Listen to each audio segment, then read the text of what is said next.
নমস্কার প্রিয় দর্শক বৃন্দ, আমি সৌরভ প্রজাপতি আপনাদের স্বাগতম জানাচ্ছি আমার YouTube channel the Barack news নেটওয়ার্কে। প্রিয় দর্শক বৃন্দ, আমার চ্যানেলটিকে সাবস্ক্রাইব করবেন, বেল আইকন প্রেস করবেন এবং ভিডিওগুলো সবার কাছে শেয়ার করবেন।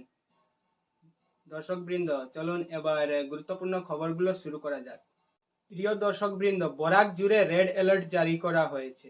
বঙ্গোপসাগরে উঠা ঘূর্ণিঝড় রমাল ইতিমধ্যে বাংলাদেশ এবং ভারতের সমুদ্র তট এলাকায় আমড়ে পড়েছে। এর প্রভাব দেখা যাবে অসম সহ উত্তর পূর্বের বিভিন্ন রাজ্যে। প্রিয় দর্শকবৃন্দ, কাছাড়, করিমগঞ্জ, হাইলাকান্দি, ডিমা হাসাও, বাক্সা, গোয়ালপাড়া এবং চিটাগাং এলাকায় রেড অ্যালার্ট জারি করা হয়েছে। আরও 12টি জেলায় অরেঞ্জ অ্যালার্ট জারি করা হয়েছে। প্রিয় দর্শক বৃন্দ, 40 থেকে 60 কিলোমিটার বেগে প্রবল হাওয়া বইতে পারে বলে জানানো হয়েছে। প্রিয় দর্শক বৃন্দ, রবিবার সকালে করিমগঞ্জের কাইগ্রামে এক যাত্রীবাহী অল্টো রেল রাস্তায় ফেঁসে যায়।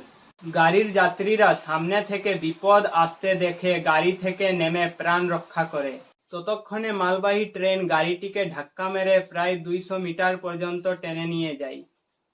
গাড়িটির নম্বর হলো AS10A1511।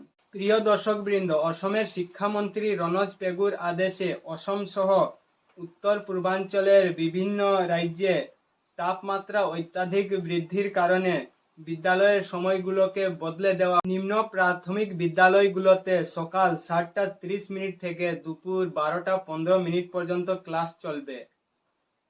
প্রাথমিক বিদ্যালয়গুলোতে সকাল 7:30 থেকে দুপুর 12:45 পর্যন্ত চলবে এবং মাধ্যমিক, উচ্চ মাধ্যমিক বিদ্যালয়গুলোতে সকাল 7:30 থেকে দুপুর 12টা পর্যন্ত ক্লাস চলবে।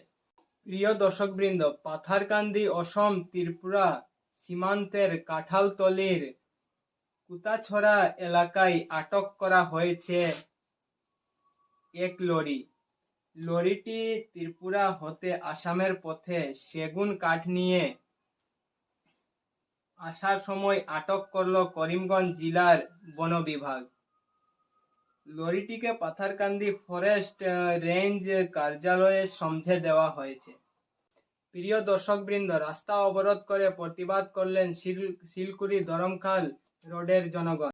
সাংবাদিকদের সাথে কথা বলতে স্থানীয় জনগণরা জানালেন, রাস্তায় বড় বড় টিপার মাটি নিয়ে চলাচল করছে, যাহার কারণে রাস্তা অনেক খারাপ হয়ে গেছে। স্থানীয় বাসিন্দারা দাবি করেছেন সরকারের কাছে রাস্তাটিকে জলদি ঠিক করার জন্য। প্রিয় দর্শকবৃন্দ, আপনাদেরকে অনেক অনেক ধন্যবাদ আজকে আমার এই গুরুত্বপূর্ণ ভিডিওটিকে দেখার জন্য। প্রিয় দর্শকবৃন্দ, আপনারা এখন পর্যন্ত যদি আমার চ্যানেলটিকে সাবস্ক্রাইব করে না থাকেন তবে আমার চ্যানেলটিকে সাবস্ক্রাইব করুন, বেল আইকনটি প্রেস করুন এবং আমার ভিডিওটিকে সবার কাছে শেয়ার করুন। আপনারা সবাই ভালো থাকুন। প্রিয় দর্শকবৃন্দ, আবার শীঘ্রই আপনাদের সাথে দেখা হবে।